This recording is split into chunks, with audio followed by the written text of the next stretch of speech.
Hi friends, AS മീഡിയയുടെ പുതിയ latest informative educational വീഡിയോയിലേക്ക് സ്വാഗതം ചെയ്യുകയാണ്. കേരള സർവകലാശാല ഒന്നാം വർഷ ബിരുദാനന്തര ബിരുദ പ്രവേശനം PG പ്രവേശനവുമായി റിലേറ്റ് ചെയ്തിട്ട് 2024-25 അധ്യയന വർഷത്തിലെ എയ്ഡഡ് കോളേജുകളിലെ കമ്മ്യൂണിറ്റി കോട്ട സീറ്റുകൾക്കുള്ള പ്രവേശനത്തിൻ്റെ ഡീറ്റെയിൽസ് ആണ് നിലവിൽ പ്രസ് റിലീസിൽ അപ്ഡേറ്റ് ആക്കിയിട്ടുള്ളത്. എയ്ഡഡ് കോളേജുകളിലെ കമ്മ്യൂണിറ്റി കോട്ട സീറ്റുകളിലേക്കുള്ള അലോട്ട്മെൻറ്റ് പ്രസിദ്ധീകരിച്ചു.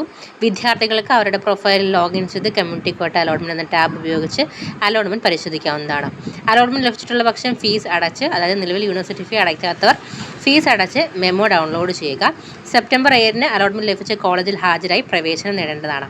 കമ്മ്യൂണിറ്റി കോട്ടയിൽ അലോട്ട്മെൻറ്റ് ലഭിക്കുന്ന വിദ്യാർത്ഥികൾ അഡ്മിഷൻ സമയത്ത് കമ്മ്യൂണിറ്റി സർട്ടിഫിക്കറ്റ്, TC എന്നിവ ഹാജരാക്കേണ്ടതാണ് എന്നുള്ള കാര്യം കൂടി യൂണിവേഴ്സിറ്റി അറിയിച്ചിട്ടുണ്ട്.